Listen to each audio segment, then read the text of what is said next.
start of the second half. Came out a little bit of sleep, maybe. Yeah.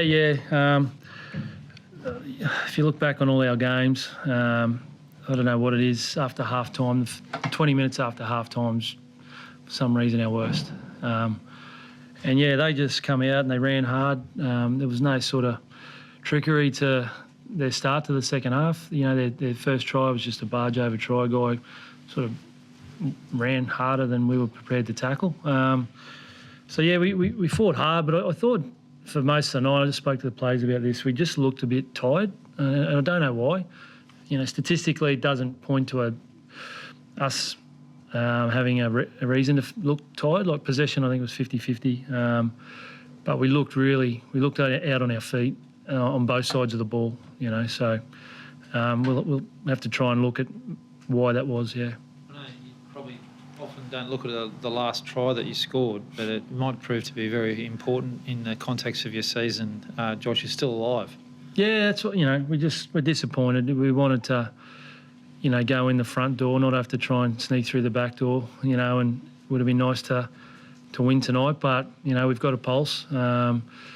So, you know, we'll hope and pray that things go our way on Sunday, and, yeah. Have you ever cheered on the Warriors as much as you're going to on Sunday? No. We'll, yeah, obviously we'll be hoping they play the game of their life on Sunday. Can you tell us a bit about the sort of resilience of the club this year? Like in April and May, the club was in all sorts. You won 2 of your first 10 to end up in this position. It's a pretty fair effort, really. Yeah, I've spoken it numerous times over the last couple of weeks when I've been asked this question, and you know, they are a resilient bunch, and for a young group, resilience is something that doesn't come easy to young players, and I think these young players have it. And you know, I've got to give a rap to, we're severely depleted in terms of leadership.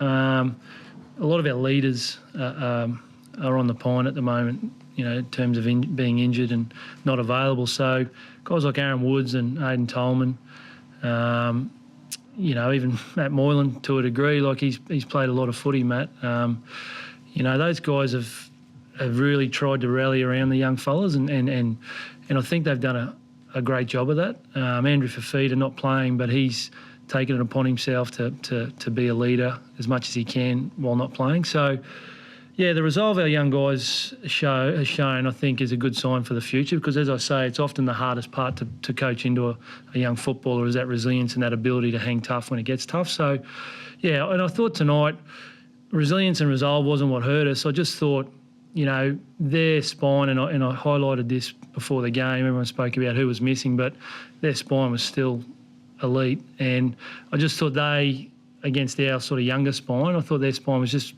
you know, they showed their composure, their class, their experience, if you like.